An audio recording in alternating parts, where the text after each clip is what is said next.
In the unforgiving mountains of Afghanistan, where the air is so thin that every breath feels like swallowing glass, a figure in oversized coveralls pushed a mop bucket down the corridor of Forward Operating Base Shank. Her hair was pulled back in a messy bun, her uniform 2 sizes too big, and her hands looked more suited to holding cleaning supplies than weapons. The elite Navy SEAL commander walking past barely glanced at her, just another invisible face among the support staff. But sometimes the most dangerous people are the ones you never see coming. What happened next at 4,000 meters above sea level would shatter everything Commander Jake Morrison thought he knew about warfare, about women in combat, and about the thin line between life and death in the world's most dangerous places. Because the woman pushing that mop bucket wasn't just cleanup crew. She was something else entirely, something that would save his life and change military history forever. This is the true story of a deception so perfect, an identity so carefully constructed, and a moment of truth so explosive that it would ripple through the highest levels of military command. It's about a test that no one planned, a revelation that no one expected, and a woman who proved that sometimes the greatest warriors hide in plain sight. Maya Chen had been invisible for exactly 96 days when Commander Jake Morrison first walked past her in the narrow hallway of Forward Operating Base Shank. She counted each day carefully, marking them in a small notebook hidden beneath her mattress. Being invisible was an art form that required constant attention to detail, and Maya had perfected it to a deadly precision. The morning started like every other morning in the Hindu Kush Mountains.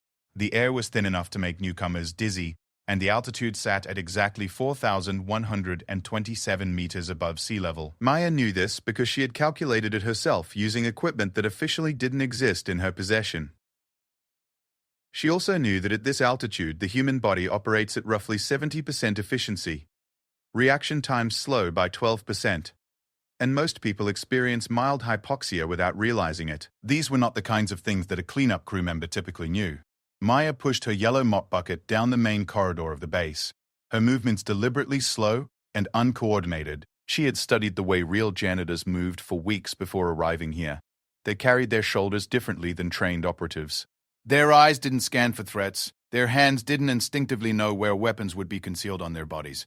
Maya had spent hours in front of a mirror, learning to slouch just right, to let her gaze drift unfocused, to breathe through her mouth like someone who had never been taught proper breathing techniques. The oversized coveralls helped tremendously. They were exactly 2 sizes too large, carefully selected to hide the muscle definition that 6 years of specialized training had carved into her frame. Beneath the loose fabric, her body told a very different story than the one she presented to the world. Every muscle fiber had been honed for a specific purpose, every reflex trained to respond to life or death situations in milliseconds. But none of that showed through the baggy uniform of Base Maintenance Worker 7749. That was the number on her badge, clipped crookedly to her chest pocket. Maya Chen had 17 different forms of identification hidden in various locations around the base. But 7749 was the one that mattered right now. It belonged to a woman named Sarah Martinez, who had supposedly grown up in Tucson, dropped out of community college, and joined the army because she needed the steady paycheck. Sarah Martinez had a sick mother, a drinking problem that she was trying to overcome, and a habit of talking too much when she was nervous. Maya had become Sarah Martinez so completely that sometimes she caught herself thinking in Sarah's voice. The real Sarah Martinez was safe in a military hospital in Germany, recovering from what the records would show as a severe case of pneumonia. She would never know that for 3 months, someone else had been living her life in the most dangerous place on earth. When Sarah recovered and returned to duty, she would be quietly transferred to a desk job in Virginia, with a promotion that she would assume came from good performance reviews she couldn't remember writing. Maya paused at the intersection of 2 corridors, ostensibly to wring out her mop, but actually to observe the morning routine of Team 7. They were the latest SEAL unit to rotate into the base, and their commander had a reputation that preceded him like thunder before lightning. Jake Morrison was 34 years old, had served in more classified operations than most people could imagine, and possessed the kind of tactical intelligence that made other elite soldiers feel like amateurs. He was also the reason Maya was here. Morrison appeared right on schedule, moving down the hallway with the purposeful stride of someone who had never questioned whether he belonged exactly where he was. He was tall without being imposing, built like someone who had chosen function over form in every physical decision he had ever made. His uniform was perfectly pressed despite the fact that they were literally at the end of the world, and his boots had been polished to a shine that seemed to defy the dusty environment around them. Maya kept her head down and continued mopping, but her peripheral vision tracked every detail. Morrison's right shoulder sat slightly higher than his left, indicating an old injury that had healed imperfectly. His left hand bore a thin scar across the knuckles, probably from knife work. Most interestingly, his eyes moved in a pattern that suggested advanced situational awareness training, but with a blind spot that most people would never notice. That blind spot was why Maya had positioned herself exactly where she was. Morrison walked past without a glance, his attention focused on the tablet in his hands. Maya caught a glimpse of the screen and recognized tactical maps of the valley below. Team 7 was planning something significant, and from the markings she could see, it involved movement through terrain that had claimed the lives of 2 previous teams. "Martinez!" The sharp voice belonged to Sergeant Williams, the base maintenance supervisor. Maya had been expecting this interruption. Williams appeared at the end of the corridor, his face already set in the expression of someone who enjoyed having power over people he considered inferior. "Yes, Sergeant?" Maya responded in Sarah Martinez's voice, which was slightly higher than her natural tone and carried just a trace of nervousness that made people want to either help her or dismiss her entirely. "What the hell are you doing in this section?" "This is restricted during morning briefings." Maya's response was immediate and perfect. She dropped her gaze to the floor, shifted her weight from foot to foot, and clutched the mop handle like a security blanket. "I'm sorry, Sergeant. The work order said to clean all hallways before 0800. And I thought that meant all hallways." "I didn't know about the briefing schedule change. It was exactly the kind of mistake that Sarah Martinez would make, and exactly the kind of response that would confirm every assumption Williams had about her competence level." Maya had learned that the best way to maintain a cover identity wasn't to be perfect at being incompetent, but to be competent at being imperfect in very specific ways. Williams rolled his eyes with the theatrical disgust of someone who believed himself to be surrounded by idiots. "Christ, Martinez. How many times do I have to explain the rotation schedule?" "You clean the administrative wing first, then the living quarters, then the common areas. The tactical sections are off limits during active briefings." "Yes, Sergeant. I'm sorry, Sergeant." "Should I come back later?" "No. You should finish what you started, but stay out of the way. And for God's sake, try to look like you know what you're doing." Maya nodded enthusiastically, the gesture slightly too eager, slightly too grateful. Williams walked away shaking his head, and Maya returned to her mopping with renewed focus. The interaction had served multiple purposes. It had reinforced her cover identity, established her presence in this section as legitimate if questioned later, and most importantly, it had been loud enough for Morrison to hear without seeming intentional. Maya had learned that sometimes the best way to become invisible was to be seen in exactly the right way by exactly the right people. She finished cleaning the corridor and moved toward the equipment storage area, where her real work would begin. The official reason for her presence at FOB Shank was maintenance and sanitation, but Maya's actual mission was far more complex. She was there to assess, to observe, and to prepare for a scenario that military planners hoped would never come to pass but knew was increasingly likely. The intelligence reports were classified at levels that didn't officially exist, but the basic facts were terrifying enough. Enemy forces in the region had acquired technology that could neutralize traditional military advantages. Standard operating procedures were being compromised. Elite units were walking into ambushes that suggested someone was providing detailed information about American tactical methods. Maya's job was to figure out how, and more importantly, who. But first, she had to survive long enough to complete her mission. And that meant maintaining her cover identity perfectly, even when every instinct screamed at her to drop the act and operate at her full capacity. Because if anyone discovered what she really was, if anyone learned why she was really there, it wouldn't just compromise her mission. It would get a lot of good people killed. Maya squeezed excess water from her mop and began working on a stain that had been deliberately created for this exact purpose. To anyone watching, she was just another invisible support worker doing an unremarkable job in an unremarkable way. But beneath the surface, every movement was calculated, every gesture was purposeful, and every second was bringing her closer to answers that could change the outcome of an entire war. She had been trained for situations exactly like this one. The question was whether her training would be enough when the time came to stop being invisible and start being exactly who she really was. The attack came on day 103 of Maya's assignment, and it came exactly as she had predicted it would. She was cleaning the communications center when the first mortar shell whistled overhead. Its trajectory wrong for a random attack, but perfect for someone who understood the base's defensive patterns. Maya continued mopping while alarms began to wail, her movements unchanged even as soldiers around her rushed to battle stations. This was the most dangerous part of maintaining her cover, looking incompetent and confused while her mind processed tactical information at the speed that had made her one of the most valuable intelligence operatives in the military. Martinez, get to the bunker. Sergeant Williams appeared in the doorway, his face flushed with adrenaline and authority. Behind him, Maya could see personnel running in practice patterns toward defensive positions. Which bunker? Maya asked, letting her voice crack slightly with fear that wasn't entirely manufactured. Even with all her training, being under actual fire while unable to respond appropriately was terrifying in ways that combat had never been. The civilian shelter, you idiot. Follow the red arrows. Maya nodded and abandoned her mop bucket, but instead of heading directly to the bunker, she took a deliberately wrong turn that led her past the main tactical operations center. It was a risk, but she needed to see how Morrison's team was responding to the attack. The pattern of incoming fire was too precise, too well timed to be coincidental, and if her suspicions were correct, this attack was designed to test specific defensive responses. Through the open door of the operations center, she saw Morrison hunched over tactical displays, his fingers moving across digital maps with the fluid precision of someone translating complex information into life or death decisions. His team surrounded him, each man focused on different aspects of the developing situation. Maya had 30 seconds before her presence in this area would become suspicious, but 30 seconds was enough to see what she needed to see. Morrison was deploying his team exactly according to standard protocol, which meant he was walking directly into a trap. The realization hit Maya like a physical blow. Someone had been watching the base long enough to understand not just its defensive positions, but the specific tactical preferences of its elite units. This wasn't random harassment fire, this was intelligence gathering disguised as an attack, designed to force American units to reveal their response patterns under pressure. Maya reached the civilian bunker just as the second wave of mortars began to fall.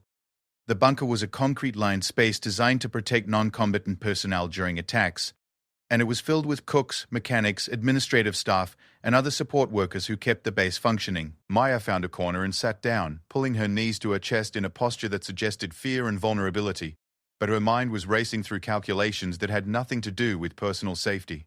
The mortar strikes were coming in a specific pattern, designed to force defensive teams to move through predetermined choke points. If Morrison followed doctrine, he would send his team through the valley approach that offered the best cover from direct fire. But Maya had spent weeks studying the terrain around the base, and she knew that approach would expose them to observation from 3 different positions that weren't marked on any official maps. She also knew that in approximately 4 minutes, Morrison would give the order that would send his team directly into a killing zone. The bunker shook with another impact, and Maya felt the vibration through the concrete floor. Around her, people whispered prayers, checked phones that had no signal, and tried to project calm they didn't feel. Maya understood their fear, but she also understood something they didn't. This attack was going to end in exactly 12 minutes, regardless of what the defenders did. The real purpose wasn't to cause damage, it was to gather information, which meant someone would be watching very carefully to see how the Americans responded. Maya closed her eyes and forced herself to think through the problem systematically. The enemy had intelligence that was too good, too current, and too specific to come from outside observation. Someone on the base was providing information, either willingly or unknowingly. The attack pattern suggested they knew about Team 7's specific capabilities and standard operating procedures. Most importantly, the timing indicated they knew about a planned operation that was supposed to be classified at the highest levels. The pieces were starting to form a pattern, but Maya needed more information to confirm her suspicions. And she needed to find a way to warn Morrison without compromising her cover or revealing how she knew what she knew. The mortar fire stopped as suddenly as it had started. Maya counted 60 seconds, then 90, before the all-clear signal sounded. Around her, people began to stir, gathering belongings and preparing to return to their duties. Maya waited until most of the bunker had emptied before making her way back to her workstation. The communication center was in chaos when she arrived. Equipment had been damaged by near misses, and technicians were working frantically to restore full capabilities. Maya retrieved her mop bucket and began cleaning around them, moving slowly and carefully while listening to every conversation within earshot. Team 7 is requesting immediate extraction support, one technician reported into his headset. They've engaged hostiles in Grid 77 Alpha and need helicopter coverage for withdrawal. Maya's blood turned cold. Grid 77 Alpha was exactly where she had expected Morrison's team to end up, and if they were calling for extraction, it meant they had walked into something worse than harassment fire. The attack had been a setup, designed to force them into a predetermined location where a real ambush was waiting. She needed to act, but any action would compromise everything she had worked to build. Sarah Martinez, the cleanup worker, had no business knowing military grid coordinates, no reason to understand tactical implications, and absolutely no authority to interfere with military operations. But Maya Chen, the intelligence operative, couldn't stand by and watch good soldiers die because of information she possessed. The decision was made for her when Commander Morrison himself appeared in the communications center, his face grim and his uniform torn. There was blood on his left sleeve, and his usual composed demeanor was cracked with stress and exhaustion. "I need a secure line to Division Command," he said without preamble. "Priority Alpha." The head technician nodded and began establishing the connection. Maya continued mopping, but she was close enough to hear Morrison's side of the conversation when it began. "Sir, we walked into prepared positions. They knew exactly where we were going and exactly how we would approach. This wasn't random contact. This was a deliberate setup, using intelligence that had to come from inside our operational planning." Maya felt a chill that had nothing to do with the mountain altitude. Morrison had reached the same conclusion she had, but he was reporting it through official channels that might themselves be compromised. If there was a leak in the intelligence pipeline, Morrison's report could end up in the same hands that had orchestrated the ambush. She needed to find a way to warn him, and she needed to do it without destroying her cover. But first, she needed to determine exactly who was providing information to the enemy and how they were doing it. Maya finished cleaning the communication center and made her way to the next area on her schedule. The administrative offices where duty rosters, operational schedules, and personnel records were maintained. If someone was passing information to hostile forces, they would need access to detailed knowledge about team assignments, mission timelines, and tactical preferences. The administrative wing was quieter than usual, with most personnel either dealing with attack damage or preparing reports about the day's events. Maya began her cleaning routine, working methodically from office to office while observing everything that could provide insight into information flow patterns. In the third office, she found what she was looking for. Captain Lisa Rodriguez was the base personnel administrator, responsible for maintaining duty rosters, leave schedules, and operational assignments. Her computer screen was active, displaying a detailed breakdown of Team 7's upcoming mission parameters. But more interesting than what was on the screen was what was beside it, a second phone that wasn't part of the official base communication system. Maya recognized the device immediately. It was a satellite communication unit, military-grade but not military issue, the kind of equipment that could send encrypted messages anywhere in the world without going through official military channels. And according to the activity indicator on the device, it had been used within the last hour. Maya continued cleaning while processing this information. Rodriguez had access to all the intelligence that would have been needed to set up the ambush. She had a communication method that bypassed official monitoring. Most importantly, she had been in her office during the attack, with access to real-time information about how Morrison's team was responding to the situation. But Maya needed proof, not suspicions, and she needed to find a way to act on that proof without revealing how she had obtained it. The answer came to her as she was emptying Rodriguez's wastebasket. Among the usual administrative debris, Maya found something that made her heart rate spike. A handwritten note with grid coordinates that matched the location where Morrison's team had been ambushed. The note was torn, as if someone had started to destroy it but been interrupted. Maya palmed the pieces with movements that looked casual but were actually the result of years of training in covert evidence collection. When she left Rodriguez's office 15 minutes later, she carried with her the proof that would change everything.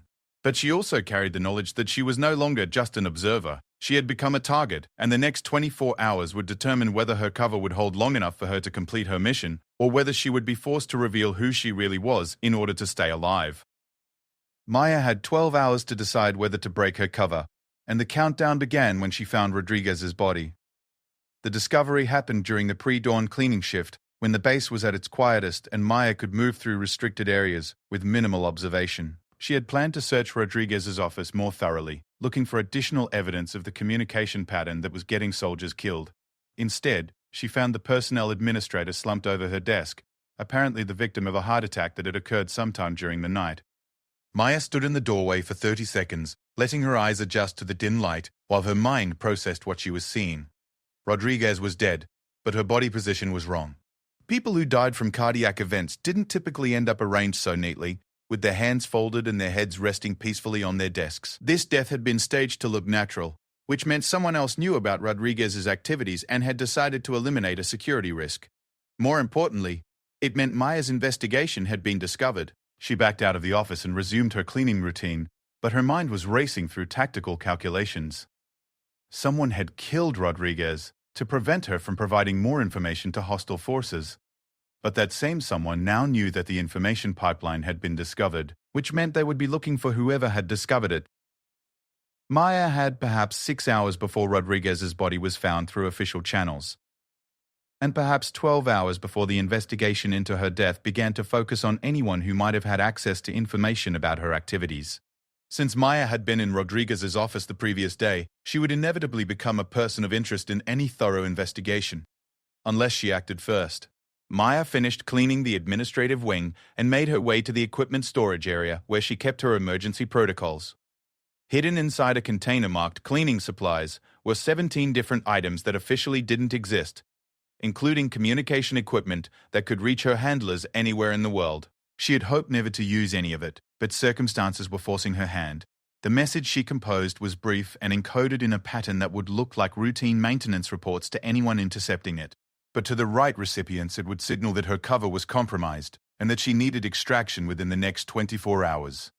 The response came back within 30 minutes, also disguised as routine administrative communication. Extraction denied. Mission priority Alpha. Maintain cover until objectives complete. Maya stared at the message until it automatically deleted itself, then sat back against the storage room wall and forced herself to think through her options systematically. Her handlers were telling her that whatever intelligence she could gather was more important than her personal safety, which meant the enemy infiltration was worse than she had initially understood. They needed her to stay in position regardless of the risk, which suggested that larger operations might depend on the information she could provide. But staying in position meant finding a way to investigate Rodriguez's death and identify her killer without revealing her true capabilities. It meant maintaining her cover as an incompetent cleanup worker while conducting a counterintelligence operation that could determine the outcome of multiple military actions. Most dangerously, it meant accepting that she was now playing a game where the stakes had escalated beyond gathering information to staying alive. Maya returned to her regular duties, but she modified her routine slightly to include areas where she could observe the base's reaction to Rodriguez's death. The body was discovered at 0847 hours by a clerk arriving for the morning shift. By 0930, the entire administrative wing had been cordoned off and investigators were beginning their preliminary examination. Maya watched from a distance, noting who responded to the scene and how they approached the investigation. Commander Morrison arrived at 10:15, which was interesting because personnel administration wasn't typically a command-level concern. Maya positioned herself where she could observe his conversation with the base medical examiner, using her enhanced hearing to pick up fragments of their discussion. "No signs of struggle, but the positioning seems unusual," the medical examiner was saying. "What about her work schedule yesterday?" Morrison asked. "Who had access to her office?" Maya felt a chill of recognition. Morrison wasn't just checking on a dead subordinate. He was conducting a security investigation, which meant he either suspected Rodriguez's death wasn't natural or he knew something about her activities that suggested a connection to larger security concerns. The conversation continued, but Maya couldn't get close enough to hear more without making her presence obvious. Instead, she retreated to a maintenance closet and used her emergency communication equipment to run a background check on Morrison himself. The results arrived within minutes and revealed something that changed her entire understanding of the situation. Morrison wasn't just a SEAL team commander. He was also a counterintelligence specialist, assigned to FOB Shank specifically to investigate suspected security breaches. His team's recent operations hadn't been standard tactical missions. They had been bait, designed to flush out whoever was providing information to hostile forces. The ambush that had nearly killed his men had been expected, even planned for, as a way to identify the source of the intelligence leak. Maya realized she had been working parallel to another investigation without knowing it, and both investigations had now converged on the same target. Morrison knew about Rodriguez, which meant he might also know about the communication patterns Maya had discovered. More importantly, it meant he might be able to identify her as someone who had been in the right place at the right time. to observe things that a cleanup worker shouldn't have noticed. She needed to make contact with Morrison, but doing so would require revealing at least part of her true identity. The question was whether she could trust him with information that could compromise her cover, or whether he was already suspicious enough to be monitoring her activities. The decision was made for her when Morrison appeared in the hallway outside the maintenance closet where she was hiding. "Martinez," he said, his voice carrying none of the casual dismissal that most personnel used when addressing support staff. "I need to speak with you." Maya's training kicked in automatically. She opened the closet door with the slightly too wide movements of someone who had been startled, clutching a bottle of cleaning solution like a security blanket. "Yes, sir. Is something wrong?" "I haven't done anything wrong, have I?" Morrison studied her face with the intensity of someone accustomed to reading deception in high-stakes situations. Maya met his gaze with exactly the right combination of confusion and nervous deference, but she could feel him evaluating every micro-expression, every gesture, every word choice. "When did you last clean Captain Rodriguez's office?" he asked. "Yesterday afternoon, sir." "Around 1500 hours. Is she okay?" "I heard there was some kind of emergency in the administrative wing." "She's dead," Morrison said bluntly, watching for Maya's reaction. Maya let her eyes widen with shock that wasn't entirely manufactured, then brought her hand to her mouth in a gesture of dismay that was completely calculated. "Dead? How?" "She seemed fine yesterday when I was cleaning her office." "That's what I want to talk to you about." "Did you notice anything unusual when you were in her office? Anyone else present? Any equipment or materials that seemed out of place?" Maya took a deep breath and forced herself to think like Sarah Martinez, who would be overwhelmed by direct questioning from a senior officer about a death investigation. "I don't think so, sir. She was working at a computer, like always. She had a lot of papers on her desk, but that was normal too. She was always very busy." "Did she say anything to you?" "Just hello and thank you when I emptied her wastebasket. She was always polite." Morrison nodded slowly, but Maya could see him processing her answers for inconsistencies or tells that would suggest she was lying. The fact that he was conducting this interview personally, rather than delegating it to military police, suggested he understood the security implications of Rodriguez's death and wanted to evaluate potential witnesses himself. "Have you noticed anyone else showing unusual interest in the administrative offices lately? Anyone who seemed to be paying attention to personnel schedules or operational planning?" This was the critical moment. Maya could provide Morrison with information that would help his investigation, but doing so would require revealing knowledge that Sarah Martinez couldn't possibly possess. On the other hand, failing to provide the information might allow Rodriguez's killer to escape or, worse, to continue compromising military operations. Maya chose a middle path that would give Morrison useful information without completely destroying her cover. "There was something weird a few days ago," she said slowly, as if trying to remember details that hadn't seemed important at the time. "I was cleaning late, and I saw someone in the administrative wing when it was supposed to be closed. I thought maybe they were working overtime, but when I went past Captain Rodriguez's office, it was dark and locked." "Did you see who it was?" "Not clearly. It was dark, and I was at the other end of the hallway. But whoever it was had a key card that worked on the office doors." This was all technically true, but Maya was omitting the fact that she had followed the person, identified them through enhanced surveillance techniques, and determined that they had accessed 3 different computers using authorization codes that should have been restricted. Morrison didn't need to know how she had obtained that information, but he needed to know that someone with high-level access was operating outside normal protocols. Morrison made a note on a tablet that Maya realized was probably recording their conversation. "Is there anything else you remember? Even small details that might not seem important?" "No, sir. I don't think so. I'm sorry I can't be more helpful."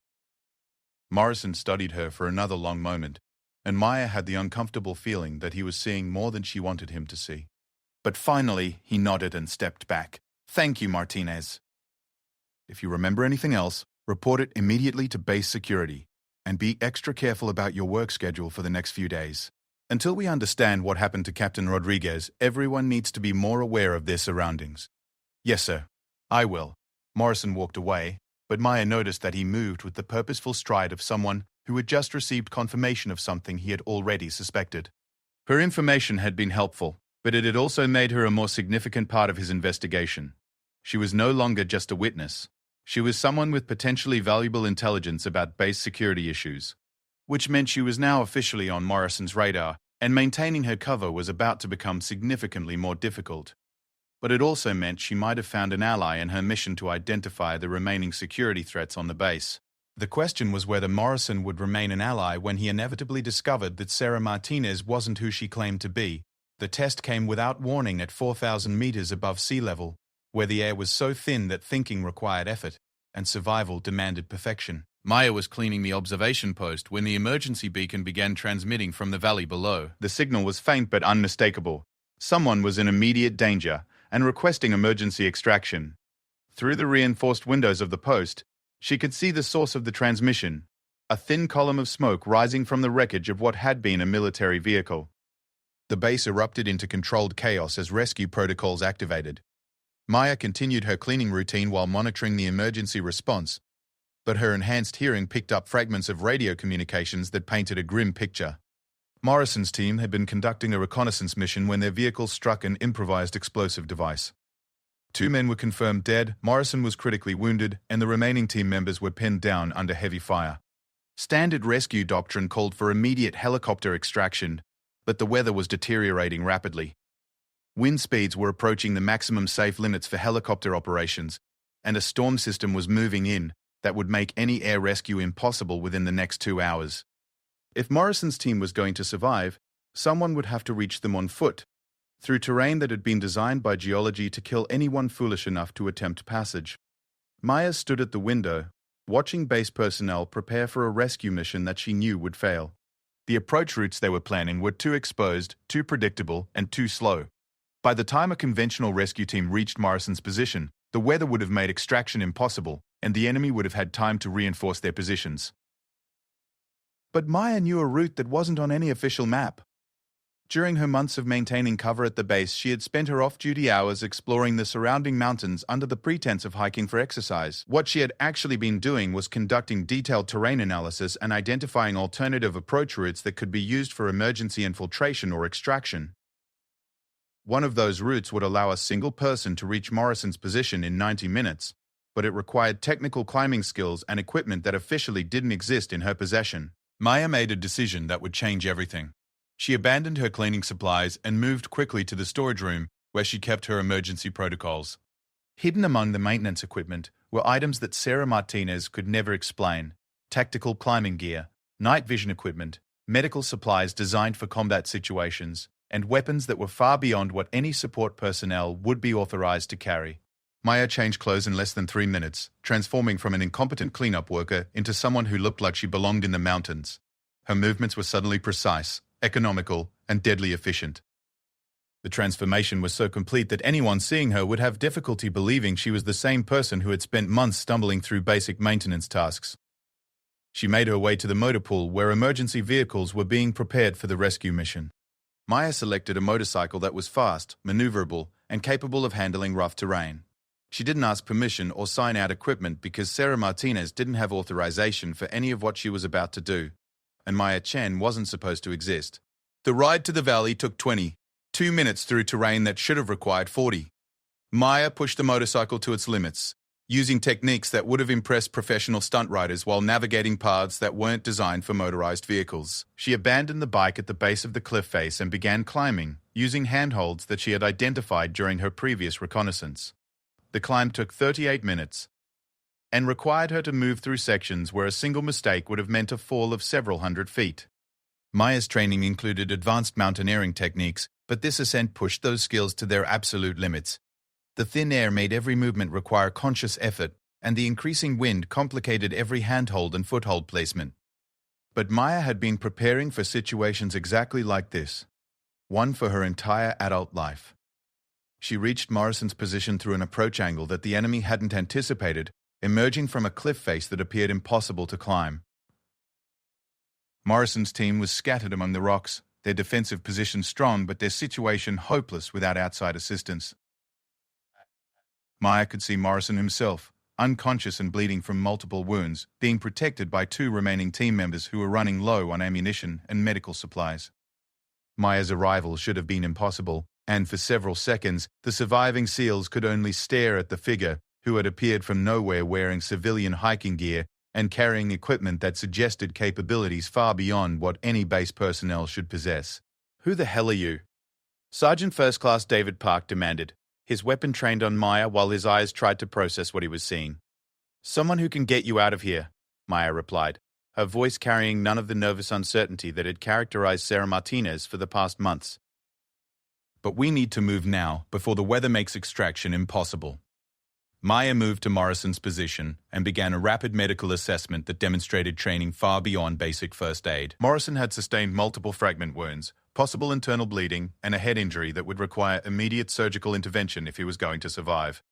But more importantly for their current situation, he was stable enough to survive a difficult extraction if it was conducted properly. The helicopter can't reach us in this weather, Park said, and ground vehicles can't get through the terrain between here and the base.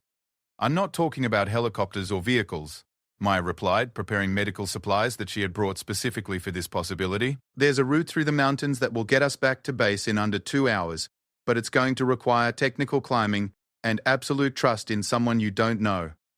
Park stared at her for a long moment, trying to reconcile the person in front of him with anything that made sense in his world.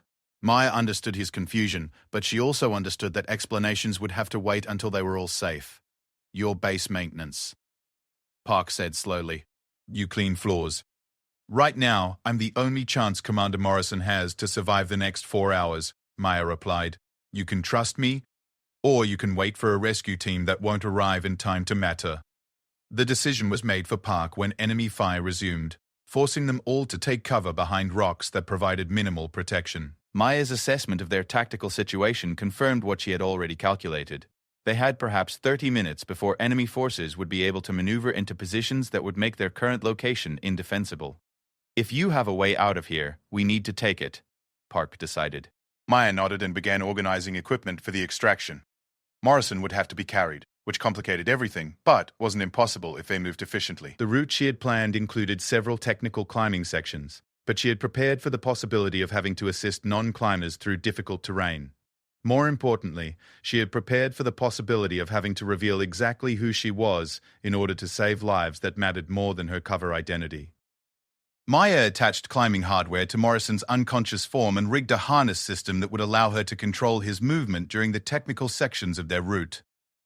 Park and the other surviving team member, Corporal James Liu, watched with growing amazement as Maya demonstrated expertise that was completely inconsistent with her supposed background. Where did you learn to do this? Liu asked. Long story, Maya replied, securing the last of the rigging. I'll explain after we reach base. The extraction took 2 hours and 17 minutes through terrain that tested every aspect of Maya's training. She guided Morrison's team through cliff sections that required precise rope work, across exposed ridges where the wind threatened to tear them loose from the mountain, and down technical descents that would have challenged experienced climbers under ideal conditions. Maya led throughout the entire route, making decisions that saved precious minutes while ensuring that Morrison remained stable despite the physical stress of being moved through impossible terrain. Park and Liu followed her instructions without question, their initial skepticism replaced by professional respect for someone who clearly knew what she was doing, in circumstances where expertise meant the difference between life and death. They reached the base as the storm finally broke, arriving at the medical facility just as the first heavy snowflakes began to fall. Morrison was rushed into surgery with injuries that would have been fatal if the extraction had taken even 30 minutes longer. Park and Liu were treated for exhaustion and minor injuries, but both men were stable and would make full recoveries. Maya found herself in the base commander's office 3 hours later, facing questions that she had known would eventually come, but had hoped to delay until her mission was complete. Colonel Sarah Henderson sat behind her desk, studying reports from multiple sources while trying to understand how a maintenance worker had conducted a rescue operation that had saved the life of one of the military's most valuable officers. According to these reports, Henderson said slowly, you somehow climbed a cliff face that our tactical teams consider impossible to ascend, reached a position that was under enemy fire, provided advanced medical care to critical casualties, and then guided a technical climbing extraction through terrain that requires specialized mountaineering experience. Maya sat in the chair across from Henderson, still wearing the climbing gear that had replaced her maintenance coveralls.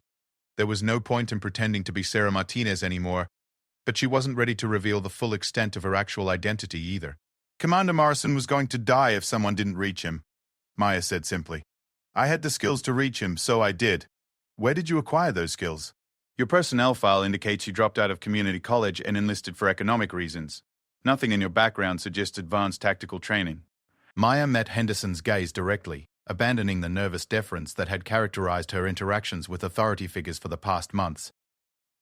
My background is more complicated than what appears in the official records. Henderson leaned forward, her expression shifting from confusion to the kind of focused attention that suggested Maya had just confirmed something that had been suspected but not proven. How much more complicated? Henderson asked. Maya realized that the next words she spoke would determine whether her months of careful cover work had been worthwhile, whether Morrison would survive to complete his own mission, and whether the intelligence she had gathered would be acted upon before more soldiers died from preventable security breaches. Complicated enough that I need to make a secure call to Washington before I answer any more questions, Maya said. Henderson nodded slowly, reaching for a communication device that would connect them to authority levels that most people never knew existed. Maya's cover as Sarah Martinez was over, but her mission as Maya Chen was just beginning to reveal its true scope and importance. The secure call to Washington took place in a room that officially didn't exist, using communication equipment that wasn't listed in any military inventory. Maya sat across from Colonel Henderson and Commander Morrison, who had recovered enough from his injuries to participate in a conversation that would determine the fate of multiple ongoing operations. Morrison's presence was both expected and problematic. Maya had saved his life, but doing so had required revealing capabilities that raised questions about everything she had done during her months at the base. The man she had rescued was also the counterintelligence specialist who had been investigating security breaches that Maya's own mission was designed to address. Agent Chen, the voice from Washington began without preamble, your handler has authorized full disclosure to the personnel present. Please proceed with your operational summary. Maya took a breath that felt like the first honest breath she had taken in months. The weight of maintaining her cover identity disappeared, replaced by the focused clarity that came with operating at her full capacity. My mission designation was Deep Cover Intelligence Assessment, focused on identifying compromise patterns in forward operating base security protocols, she began. During the past 107 days, I maintained cover as base maintenance worker 7,749, while conducting systematic analysis of information flow, personnel access patterns, and communication security protocols. Henderson and Morrison listened with the focused attention of professionals receiving information that would change their understanding of recent events. Maya continued her briefing, laying out the intelligence network she had discovered, the communication patterns that had led to the ambush of Morrison's team, and the evidence that had pointed to Rodriguez as a primary source of leaked information.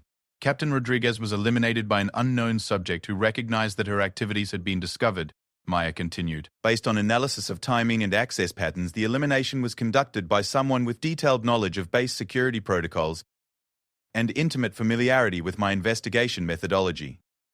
Someone knew you weren't who you claimed to be, Morrison said, his voice still rough from his injuries, but his mind clearly operating at full capacity despite the pain medication. That's my assessment, Maya confirmed. But more importantly, someone knew that Rodriguez was compromised and chose to eliminate her rather than extract her or modify her activities. That suggests a larger network with protocols for dealing with security breaches. The voice from Washington interrupted their discussion. Agent Chen, your mission parameters have been modified. You are authorized to reveal your capabilities to base command and to coordinate with Commander Morrison's counterintelligence operation. The security breaches you have identified pose immediate threats to ongoing operations throughout the region. Maya felt a mix of relief and apprehension. Working openly would be infinitely easier than maintaining her cover, but it would also expose her to risks that had been manageable while she was invisible. More importantly, it would make her a target for whoever had killed Rodriguez, and that person was still somewhere on the base. Commander Morrison, the Washington voice continued, your investigation has been running parallel to Agent Chen's mission for the past 6 weeks. We're now authorizing full coordination between your operations. Morrison leaned forward, wincing slightly from the movement but focusing on Maya with new understanding. 6 weeks ago, you were the maintenance worker who accidentally provided information about unusual access patterns in the administrative wing. That wasn't accidental, was it? Nothing I've done for the past 3 months has been accidental, Maya replied, including saving your life yesterday. Your extraction operation was tactically impossible according to every analysis my team has conducted, Morrison said. The approach route you used isn't on any map. The climbing requirements exceed what base personnel should be capable of, and the timing was perfect for conditions that shouldn't have been predictable. Maya smiled for the first time since revealing her identity. I spent every off-duty hour for 3 months mapping alternative routes through the surrounding terrain. The route I used yesterday was identified during my second week at the base, but I needed to wait for weather conditions that would make it the only viable option for emergency extraction. Henderson had been listening to the conversation with growing amazement. You've been planning rescue scenarios for situations that hadn't occurred yet? I've been planning for every scenario that could affect base security or operational capability, Maya corrected, including scenarios where base command might need alternative communication or extraction options that bypass standard protocols. The Washington Voice provided context that filled in gaps Maya hadn't been authorized to discuss previously. Agent Chen's mission was initiated because intelligence analysis indicated systematic compromise of special operations throughout the region. Her assessment confirms that this base was being used as a test site for techniques that were then applied to other installations. Morrison's expression darkened. How many other operations have been compromised? 17 confirmed, 12 probable, and an unknown number of additional possibilities. Agent Chen's intelligence has allowed us to identify the methodology, but we still need to identify the full network and neutralize it before additional operations are compromised. Maya realized the scope of what they were dealing with was larger than she had calculated. Rodriguez had been one source of leaked information, but the systematic nature of the compromise suggested a network that extended beyond any single base or individual. We need to identify Rodriguez's handler, she said. Someone was receiving the information she provided, processing it, and distributing it to hostile forces throughout the region. That person is still operational and still dangerous. Morrison nodded, pulling out a tablet that displayed tactical analysis data. My team's recent missions were designed to test response patterns and identify compromise points. The ambush we walked into was expected, but the level of tactical intelligence the enemy demonstrated exceeded what could have been provided through a single source. Maya studied the data Morrison was displaying and felt pieces click into place that she hadn't been able to connect previously. They weren't just getting information about your specific operations. They were getting information about your tactical preferences, your team's capabilities, and your standard response protocols. That level of intelligence requires either extended observation or access to classified performance evaluations. Performance evaluations are maintained by base command, Henderson said slowly. Only a limited number of personnel have access to detailed tactical assessments. Maya felt the familiar chill that came with recognizing a pattern that changed everything. Colonel, I need to know who has accessed Commander Morrison's team performance files in the past 90 days. Henderson activated her computer terminal and began searching personnel access logs. Maya watched the data appear on screen while mentally cross-referencing it against the timelines she had developed during her investigation.